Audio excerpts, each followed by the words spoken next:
Hi guys, welcome back. स्वागत है आपका हमारे निफ्टी एनालिसिस के एक और वीडियो में। इस वीडियो में हम लोग निफ्टी कल के लिए यानी 1 दिसंबर के लिए एनालाइज करने वाले हैं। आगे जाने से पहले फ्राइडे के मार्केट का रिकैप ले लेते हैं। जैसे कहा था, निफ्टी का बाइंग जोन 12,825 से 12,850 है, जहाँ पे निफ्टी नहीं आया। ऊपर के लेवल पे आपको सेलिंग करने बोला गया था 13,050 के रेंज में, 13,080 का स्टॉप लॉस लगा के। तो निफ्टी आपको सेलिंग जोन में मिला होगा और वहाँ से 12,900 तक का लो बनाया निफ्टी ने। तो ईजिली जिसने भी वो रेंज में सेल किए 100 पॉइंट्स कमाया होगा। हमने स्टॉक्स की बात की थी, H D F C, A M C और C D S L. H D F C, A M C इतना परफॉर्म नहीं कर पाया, पर सी डी एस एल ने 490 प्लस की मूव दी। सो ओवरऑल अच्छा दिन रहा।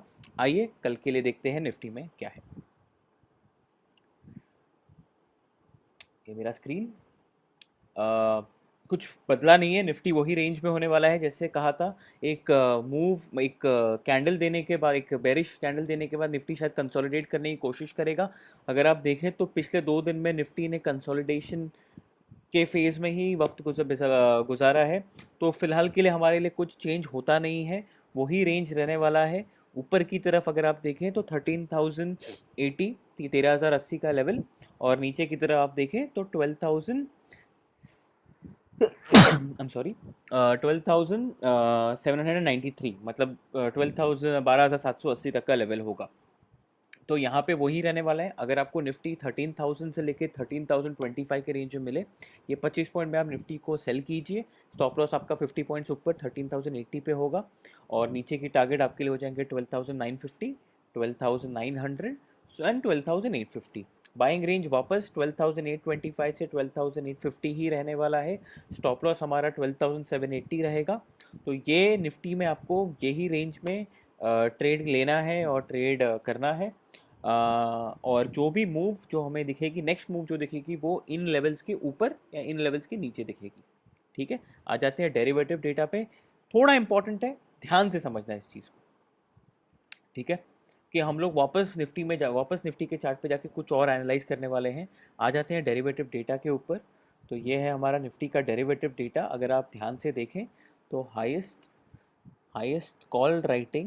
ओपन इंटरेस्ट कॉल साइड पे ये रहा 32 लाख, 32.28 लाख, जो है 13,000 के लेवल पे।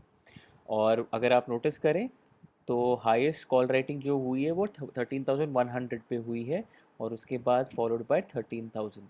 इसका मतलब ये है कि ये दो रेंज अब हमारे लिए काफ़ी बड़ा रेजिस्टेंस की तरह काम करने वाले हैं। और अगर निफ्टी ये लेवल्स को सस्टेन नहीं करता है, मतलब 13,100 के ऊपर सस्टेन नहीं करता है, तो हम नीचे की मूव देख सकते हैं। इसीलिए हम ये रेंज में सेलिंग ज़्यादा प्रेफर कर रहे हैं बाय करने की जगह पे। अगर निफ्टी 13,100 के ऊपर क्लोज देता है तो एक अच्छी खासी मूव मिल सकती है, पर फिलहाल के लिए वो दिख नहीं रहा है। ठीक है, ये हो गया कॉल साइड पे, तो रेजिस्टेंस क्लियर है आपके लिए। आ जाते हैं हम लोग पुट साइड पे। आप देखें, highest open interest put side पे यहाँ पे है 12,900 लेवल्स पे, 12,900 लेवल्स पे, जो है 25.3 लाख शेयर्स। ये रहा वो लेवल 12,900।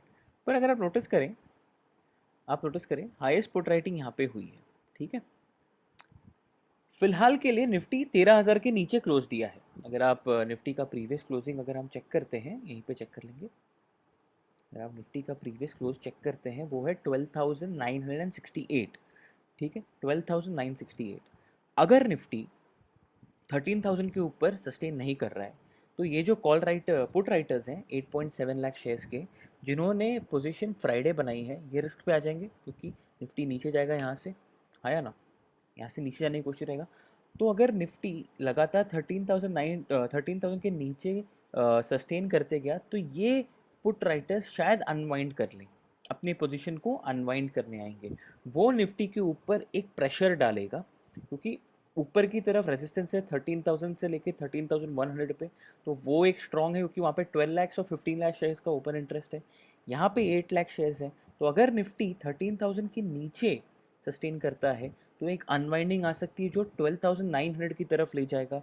और पैनिक में हम लोग 12,900 ब्रेक करते हैं, तो और 100 पॉइंट्स नीचे जाने की पॉसिबिलिटी है हमारे लिए। इसीलिए इसीलिए इसीलिए हमारा जो बाइंग जोन है वो 12,825 पे है, ना कि 12,900 के आसपास है। तो आई होप आपके लिए ये चीज़ क्लियर है।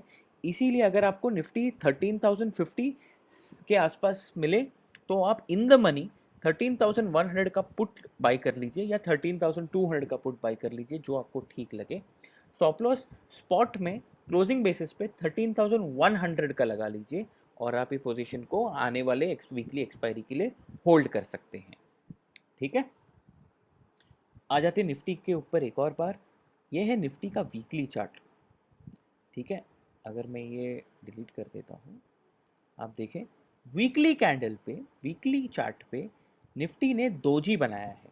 निफ्टी ने दोजी बनाया है, इसका मतलब एक इनडिसाइसिव कैंडल रेडी है। ठीक है, और अगर निफ्टी इस हफ्ते यहाँ पे इस कैंडल के लो पे क्लोज करता है और रेड कैंडल क्लोजिंग मिलती है, इसका मतलब ये एक इवनिंग स्टार पैटर्न बनने की फिराक में है, जो एक बेरिश पैटर्न होता है। तो इसीलिए आपको कॉशन रहना है, यहाँ पे कॉशियस रहना है। ये नहीं कह रहे कि फॉल आएगा, पर करेक्शन आ सकता है, इसलिए थोड़ा सा कॉशियस रहिए। जो बुल्स हैं थोड़ा अग्रेसिव मत जाइए, चिल मारिए। ठीक है, सो हमारा यही था आज के वीडियो में। हम ट्रेड्स देख लेते हैं, कुछ स्टॉक्स चेक कर लेते हैं। जो मेरे स्टॉक्स हैं, मेरा जो फेवरेट सेक्टर होने वाला है इस वीक के लिए वो होने वाला है मेटल पैक। मेटल्स काफ़ी स्ट्रॉन्ग दिख रहे हैं, उसमें सबसे पहला जो मेरा पोजीशन जो मुझे पसंद है वो है नेशनल एल्यूमिनियम। जो मुझे पसंद है वो है नेशनल एल्यूमिनियम। ये कंपनी बहुत अच्छी दिख रही है वीकली चार्ट्स पे। अगर आप वीकली चार्ट्स देखें तो यहाँ पे ऑलमोस्ट एक डबल बॉटम का इसने पैटर्न बनाया है वीकली चार्ट्स पे, और अब ये अपने नेकलाइन के ऊपर क्लोज कर चुका है, जो आता है 38 के आसपास। ठीक है, तो ये रहा नेशनल एल्यूमिनियम का नेकलाइन, 39 पे क्लोज है। अगर ये स्टॉक आने वाले इस हफ्ते में 40 के ऊपर ट्रेड करता है तो हमें 45 टू 50 तक के टारगेट्स दिख सकते हैं। पोजिशनल है, इंट्राडे नहीं है, मैं वापस कह रहा हूँ।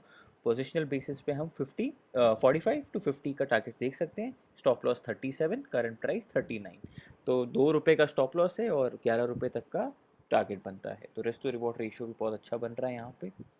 दूसरा जो स्टॉक मुझे दिख रहा है, दूसरा बहुत लोगों ने कवर किया है, मैं खुद भी कवर कर रहा हूँ इसे, मतलब टीवी के एनालिस्ट लोगों ने भी कवर किया है इसे, तो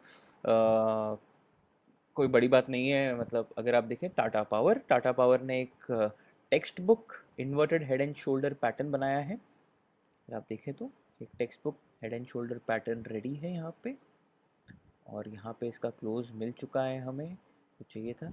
अगर टाटा पावर 63.72, आई रिपीट 63.72 के ऊपर ट्रेड करते रहेगा तो हमें 75 से लेके 80 तक की मूव इस स्टॉक में दिख सकती है। ये एक है, ये रहा हमारा निफ्टी व्यू। तो हाँ गाइस, जाने से पहले मैं सम अप कर देता हूँ। निफ्टी की बाइंग रेंज है 12,825 से लेकर 12,850, स्टॉप लॉस 12,780, टारगेट्स 12,900, 950, 13,000।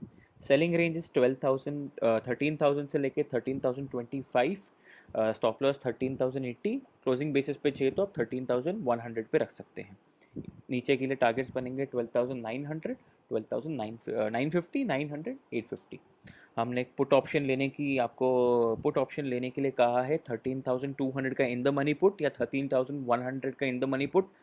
टाइम जब निफ्टी 13,050 के आसपास हो वो टाइम पे ही लीजिएगा। स्टॉप लॉस आपका क्लोजिंग बेसिस पे स्पॉट लेवल पे निफ्टी का है 13,100 इस in the money put option के लिए। जाने से पहले ग्लोबल मार्केट्स भी चेक कर लेते हैं। ग्लोबल मार्केट्स अगर देखें तो फ़िलहाल के लिए डाउ फ्यूचर्स -300 पॉइंट्स है, वो अच्छा साइन नहीं है, 300 पॉइंट नीचे है। और SGX निफ्टी फ्यूचर का जो लेवल है करंटली, इट इज़ एट 12,985। 12,985 पे SGX निफ्टी फ्यूचर का लेवल है। तो चांसेस ये है कि हम 13,000 के आसपास ही ओपन होंगे। तो 13,000 के आसपास आपको क्या करना है आपको बताया गया है, स्टॉक्स भी हमने चेक कर लिया है। तो हाँ गाइस, आज के लिए इतना ही। और अगर आपको हमारा वीडियो पसंद आता है तो प्लीज़ लाइक कीजिए, शेयर कीजिए, सब्सक्राइब कीजिए, एंड हमें 1000 सब्सक्राइबर्स पहुंचाने के लिए मदद कीजिए। Thank you very much.